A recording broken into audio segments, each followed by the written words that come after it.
Hold up, partner. This is Illiterate. My name is Evan. My name is Taylor. I read a book this week. I watched a movie. This week we are covering Clint Eastwood's Cry Macho. Going down a little dusty trail today. It is a Clint Eastwood directed film. It's also starring Clint Eastwood.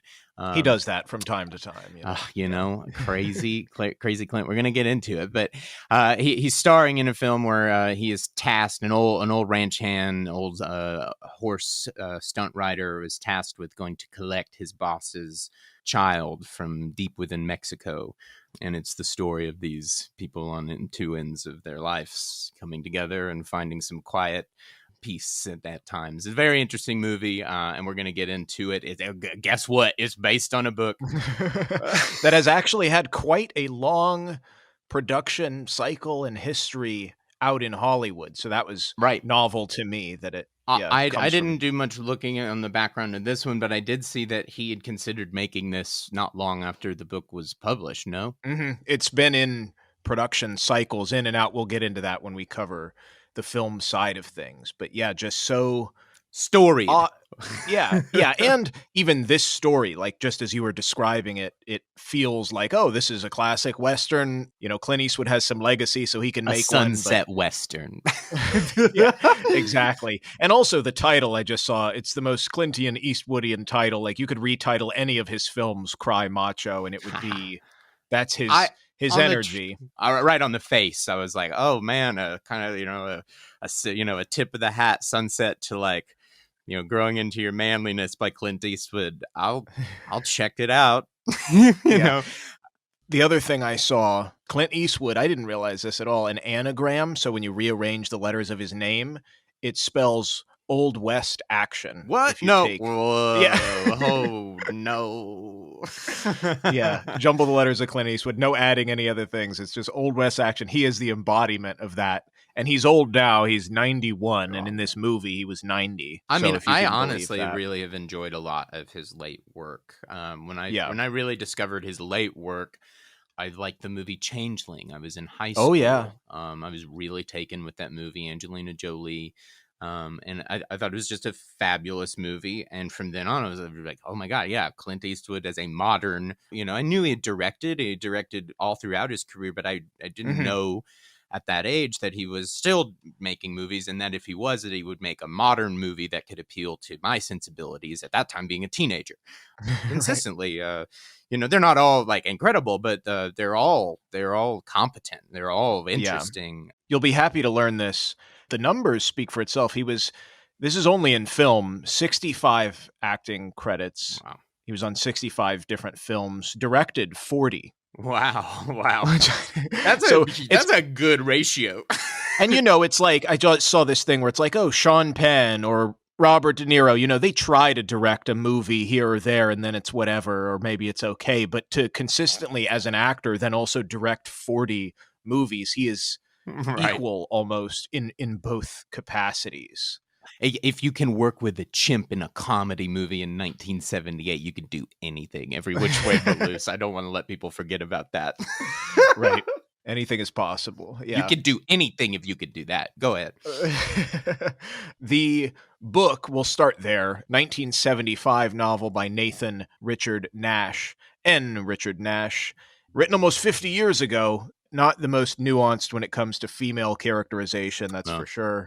Okay. Also, the main character is middle age, so not 90. That's interesting because what I had read is that he was like maybe in his like mid 50s when he was, maybe or maybe earlier than that when he was, wanted to make it, but it's like I'm not old enough yet. Yeah, so that was right when he was doing the fifth Dirty Harry film in 1988. How old was he?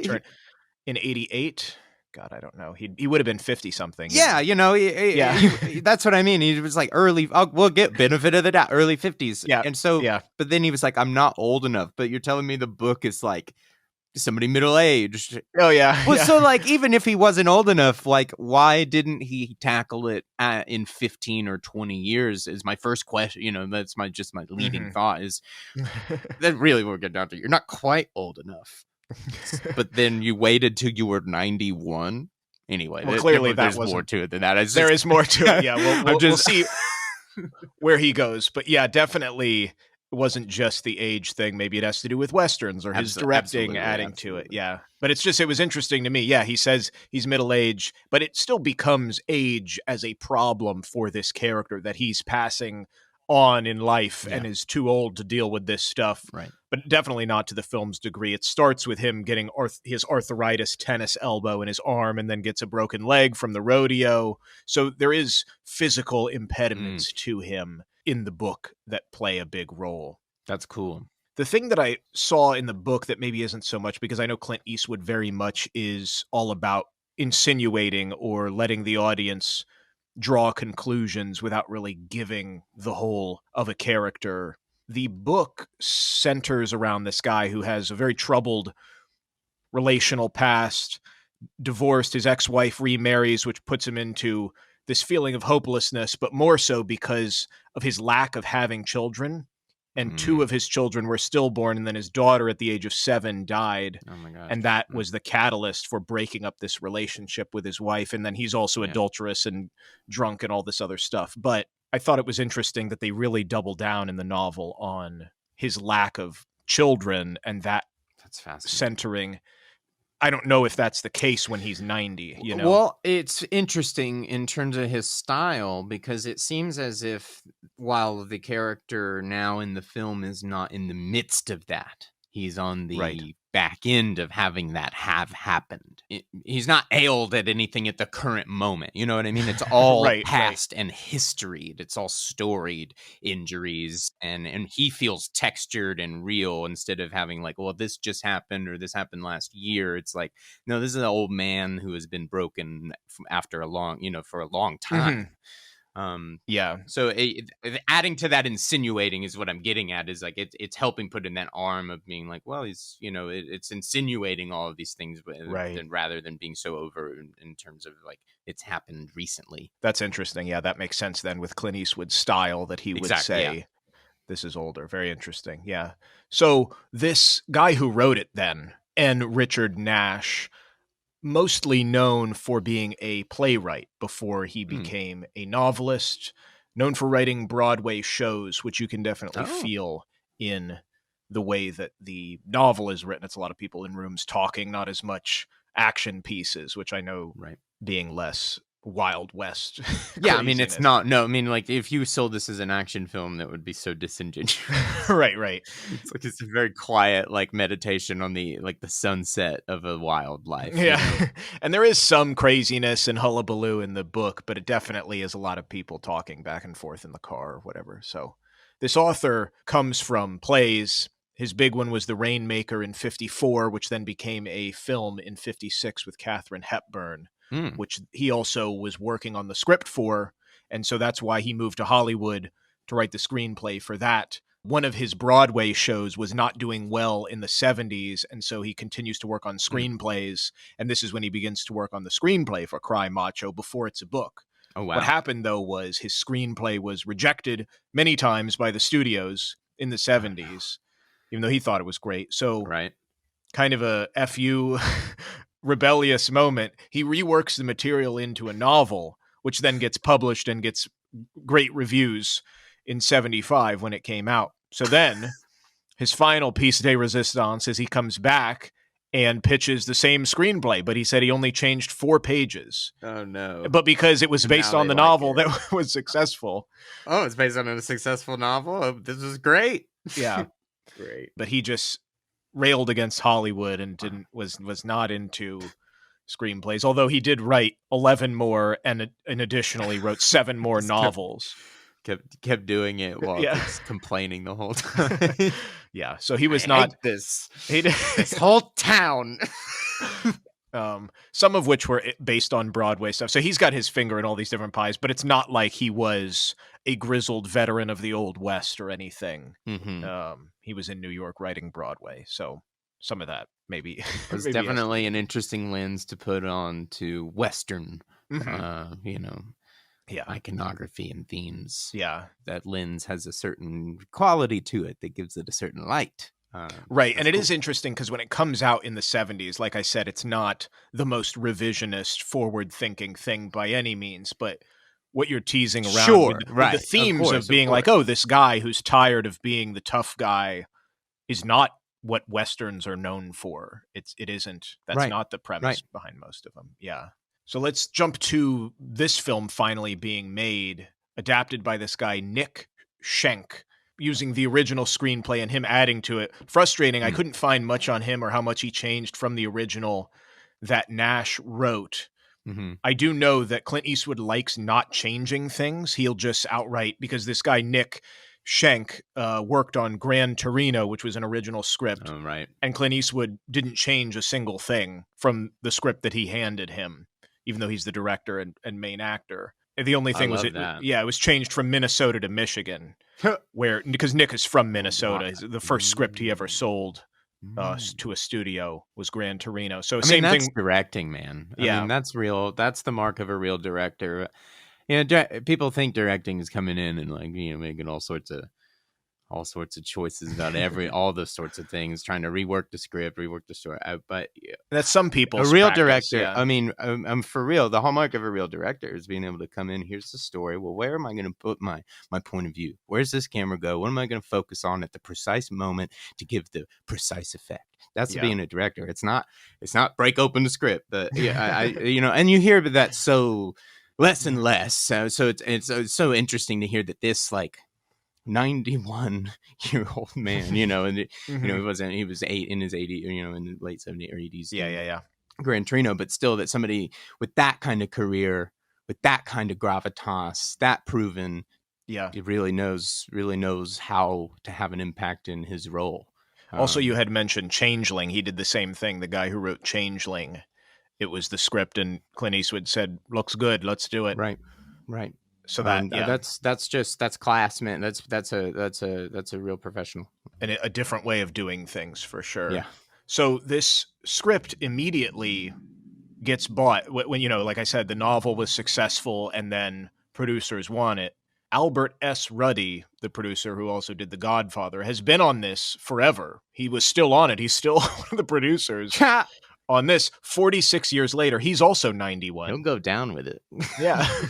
Both he and Clint are both 91 now, and both had been on it forever. Like I said, in 88, that's when Clint was brought on potentially to star, but then he offered to direct instead with Robert Mitchum in the role. Because like we said, he said, "Oh, I'm too young to do this." Got bumped around. Roy Schneider of Jaws was in the role. And they started filming, from what I could tell, in 91, or at least pre-production, but it never got completed. No. So that's out there somewhere. That's a lost film. That's oh my gosh. That sounds really fascinating. Some other people, Burt Lancaster and Pierce Brosnan, were also into the 90s. And then Arnold Schwarzenegger was the big one, which there's scandal to this, which I always love scandal. Oh, no. Arnold, he was given he was given the option in 2003. They said you can either do a Westworld remake or Cry Macho, both Western-based things, and then he picked Macho. Then, of course, it was put on hold due to his election and then becoming the governor of California. I see. But still, Albert S. Ruddy on it saying he's going to do it. Don't worry. He'll get back into it. Of course, it was way more action oriented when he was on. He's not going to be waxing poetic to some kid. He's going to be busting down a door. You don't always have to be the tough guy. Well, that was the thing. That was part of his rebranding, which then followed suit, was he wanted to not always be that. Right. The scandal that happened was that it all came out that he had fathered this son with a household employee, his maid. And so then, this story of this guy going to Mexico to help this kid come back, it's like not at all in league. No brainer why they didn't follow up that project, huh? Right. So he said, I don't want this anymore. So then Clint brought it back in 2020. His style of filmmaking might be the last of it. Single takes where he doesn't let the actors. I heard he doesn't even call action. He just goes, when you're ready. Or he'll just say and just as a just yeah, Yeah. I've heard that. Yeah, and But it also is part of the very simple pacing, a lack of either exaggeration or subtlety when it comes to the nuance of a thing, not for the biggest audience right at all. I don't if I you saw any of that. Yeah. I wonder what people are going to think about the film in terms of a younger audience, because as somebody who has looked into his recent stuff, like I said, it's always competent, it's always well, and it just carries itself very well paced. You don't feel his age in his filmmaking, and so I was struck while I was watching this film, and I'm feeling the age in his filmmaking, and feeling air in moments, or feeling breath where you wouldn't, maybe not, modern taste, you might not put one there. I think they might be wanting you to have this conversation. Is he cognitively slipping? Is he losing it? Is he out of touch? I think that there could be choice behind it. I don't know that, but the more I think about it, the more I'm just like, well, the man's not cognitively declining from any like public report. He's a public person. So it was very interesting to have these things, floating around during and then after watching the film. So I'll be really more now interested to see what his next thing is like, does he go back to like really Sully is like a great, I remember me and my wife saw that in the Dolby theater, and it was just an incredible experience. And the technicals of that, the actual plane crash, the sound mixing, there's an action sequence in that, but it's modern, it's sophisticated. And this is not but just a few years ago compared to this film, which feels antiquated. And you want to say he's rusty. And I'm like, well, right. Doesn't that all just work for all of the themes for this character? Well, exactly. Like, and I think that's, is there an intentional, Well, also the thematics that Clint Eastwood's Westerns have dealt with in the past are sort of the opposite of who he is in this film, where he's the tough guy gunslinger and being old doesn't stand in the way, and he rides off into the sunset on another adventure. Very much the classic Western genres. And in a way it's like, is he the classic cowboy, the good, the bad, and the ugly. Now in this film, looking down at the, youngest generation, saying like, maybe that's not a good idea. Which is really, and a lot of the sentiment is just like, you don't have to be so tough. Like, it's that there's so much more to living life, and it'd be a shame to realize that at the end. That's the movie. So it's interesting to see those things being, and it's not a Western, but it is. It's like a meta Western. I don't. What's the word? I'm just driving. Well, I'll tell you what the word is in a second here. Yeah. So the Western genre, the thematics usually deal with personal justice versus the systems of justice. Right. A nomadic wanderer duels at high noon, finding a deeper sense of like traditional manhood. Right. Or the ultimate good versus evil. Something I saw that we had talked about before, Green Knight, anyone, sort of the literary descendants of the knights errant in King Arthur's stories. King Arthur's was more the code of knighthood and purity and all of that. Yes. This would be, in that way, this would be like the knight at the end of the journey being like, I don't know, you might not want to be a knight. Like, also, fight all those being dragons. A knight is not cool. It's right. Or the way of being a knight. Yeah, exactly. That way of life has declined and gone. Not that it's not there, but it's just not as prevalent, not as necessary. And society and civilization are moving on in different ways, evolving. And this is the tip of the hat from the back end, going like, yeah, we don't have to perpetuate everything, like we can, which is marvelous at 90. Yeah. I mean, it's a great sense. I mean, that's why I was okay to watch the movie to begin with. It was like the title, seeing like, a very old man and a very young man, like, that are not related, trying to understand each other. It's like, it's pretty obvious what is going to be dredged up here. So for this to be in this Western, to have the cowboy back at the end of his career, the end of his life, with a new modern sentiment that's like, you know, you don't have to be so tough all the time. That's worth putting out right now. Yeah. Well, unfortunately, we have to talk about, because this is like, oh, well, this is interesting, but there is definitely a decline in interest in Western stories Mhm. for sure. So where it starts and explodes, and then perhaps why it detracts, we can discuss, starting with the fact that the dime novels had been around during the actual colonial West Right. expansion, post-Civil War. The literary side of things, as it was happening, already was becoming mythologized Right. in the heroes of the time. Shortly after following, it was very popular in silent film from the 1890s to 27. Yes. Basically, the frontier line, as they say, Yes. had disappeared in 1890. There was no more to settle. The silent film era, as that was coming to be, enjoyed a lot of it, but it was abandoned by sound studios, and the smaller organizations were churning out still the low budget, pulpy stuff. Hmm. What revived it, a name we're all familiar with, John Wayne, in the 39 production Stagecoach, which was one of the biggest hits of the year. And then he Yes. became mainstream because he had been working in those B films for a decade. Hmm. This was crazy to me for stats. From 1910 to 1960, a quarter of all films featured hats and horses. It Hats and was horses.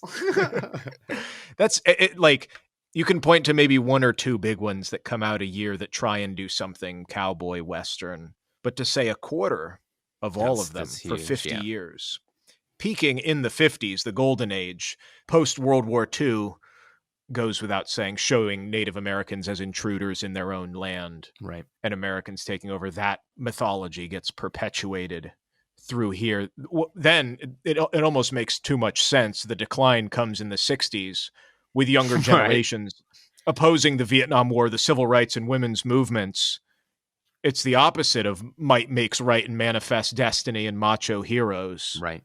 as well as, and I didn't think about this for too long, but then again, it makes total sense. What also is coming out is the space race and the Cold War. So sci-fi and space becomes, literally for Star Trek, the final frontier. Right. Star Wars, Star Trek, these are just Westerns in space. It's so interesting too, because the filmmakers that then grow up, the filmmakers that were kids during the golden age of the Stagecoach, you know, by the time they are, you know, entering the industry, entering the medium, the genre isn't there anymore. And so people who might have, like, at 5 years old went to go see a Western and wanted to be Western, you know, film directors went to Hollywood and started a film career, but couldn't get a Western made. And this is the story of John Carpenter from behind Halloween, you know, and he's not alone in that. There was an entire genre that disappeared from the screen by the mid 70s, basically. Then it makes total sense that this thing being a screenplay in 75, getting turned into a novel because it didn't sell, and then the screenplay getting bought again, but not being made for 50 years. Right. In the 70s. It was at the death almost of the genre at the time, you know, the perceived death of the genre wholesale, basically, when he was trying to get it made, which is then fascinating. Like, one of the bankable stars of the genre that went on and had a completely vast career, at the end of his career came back to that. That's why it's crazy. Yeah, it's interesting. So what take that for thematics. That's our new tagline. So haha. The term you're looking for that has come out more recently is revisionist Western. Ah, there it is. Yes, I've heard. So this. these are all the ones that have come out that have played with the ambiguity of good and evil, what roles actually were in the West. Yes. So Butch Cassidy at the end of the 60s was the forerunner that folks in the 60s liked, because it wasn't the classic gunslinging macho man. And then, of course, Brokeback Mountain, Django Unchained, Unforgiven, which was supposedly Clint Eastwood's last one in 92, but that one also was a revisionist, morally ambiguous. The Hateful Eight set in the snow, which which I'd love to see a stage production of that. But it'd be beautiful. Yeah, all these revisionist ones. The most interesting one I can think of, which we also covered, Westworld. Yes, where the whole thing is a game to act out a fantasy. It's really playing with the idea. Yeah, and Crichton wasn't long off of that idea. I mean, when that first movie came out, pretty aware of like the extent of the genre at the time, the perceived death of it at the time, and well, what else is it good for? Maybe it's just a component of a larger story. It's brilliant, the story. Yeah, so the newer one definitely plays with that.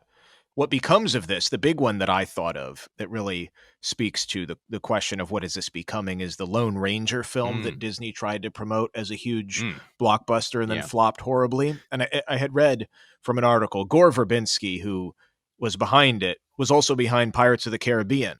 The thematic stuff he's playing with, or even the content stuff. So like with Pirates of the Caribbean, you could make a movie about Caribbean pirates without addressing the slave trade, because everybody knows pirate movies are about gold and treasure. Right. And it doesn't have to come up necessarily, though it was a historical part. Westerns are about, quote, cowboys and Indians or homesteaders on land. Yeah. So that history has to be addressed. The law.